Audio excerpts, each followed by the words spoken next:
Yang terhormat Bapak-Bapak, Ibu-Ibu, salam Pancasila. Bapak-bapak, Ibu-Ibu yang melihat video saya ini, tolong jangan lupa subscribe, like, dan di-share. Sifatnya gratis.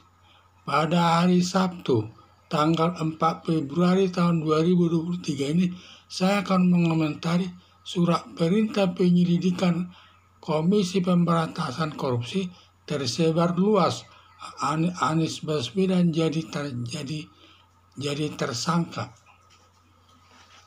Surat perintah penyelidikan Anies Baswedan tersebar luas. Selama ini orang tidak tahu karena setiap diminta data Formula E dituduh KPK mengkriminalisasi Anies Baswedan yang datangnya dari pendukung Anies Baswedan sendiri. Akhirnya Mahfud MD diduga menyebarkan surat perintah penyelidikan Anies Baswedan. Mahfud MD menyatakan kasus Anies Baswedan soal Formula E kerugian negara atas temuan BPK sehingga murni yuridis masalah hukum, sehingga tidak bisa KPK disebut mengkriminalisasi Anies Baswedan terkait Formula E. Akhirnya Mahfud MD minta KPK dalam waktu dekat agar menangkap Anies Baswedan dan menjadikan Anies Baswedan sebagai tersangka dalam perkara Formula E. KPK tidak berani menindak Anies Baswedan sampai mengadu kepada Mahfud MD untuk menindaknya. KPK selaku penegak hukum harus berani menindak siapapun, termasuk Anies Baswedan, kalau terbukti melakukan perbuatan korupsi.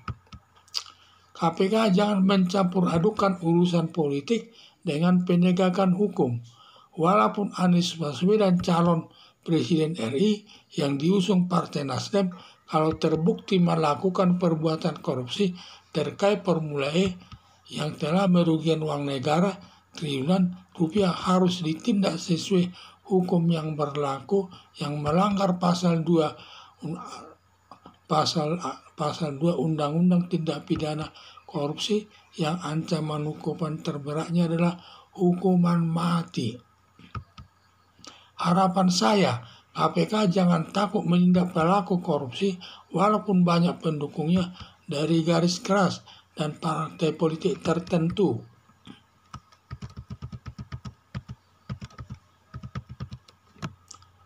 Surat perintah penyelidikan Anies Baswedan tersebar luas.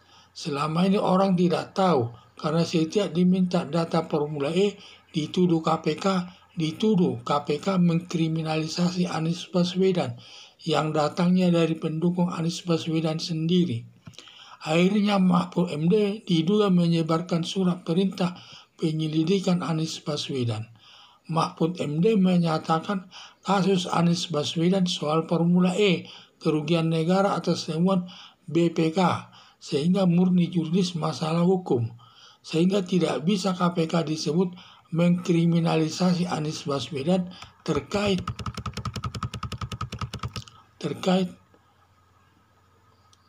Formula E. Akhirnya Mahfud MD minta KPK dalam waktu dekat agar menangkap Anies Baswedan dan menjadikan Anies Baswedan sebagai tersangka dalam perkara Formula E. KPK tidak berani menindak Anies Baswedan sampai mengadu kepada Mahfud MD untuk menindaknya.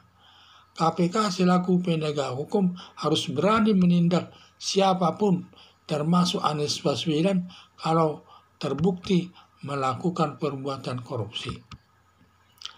KPK jangan mencampur adukan urusan politik dengan penegakan hukum. Walaupun Anies Baswedan calon Presiden RI yang diusung Partai Nasdem, kalau terbukti melakukan perbuatan korupsi terkait Formula E yang telah merugikan uang negara triliunan rupiah, harus ditindak sesuai hukum yang berlaku, yang melanggar pasal 2 Undang-Undang Tindak Pidana Korupsi yang ancaman hukumannya terberat adalah hukuman mati. Harapan saya KPK jangan takut menindak pelaku kursi walaupun banyak pendukungnya dari garis keras dan partai politik tertentu. Sekian dan terima kasih.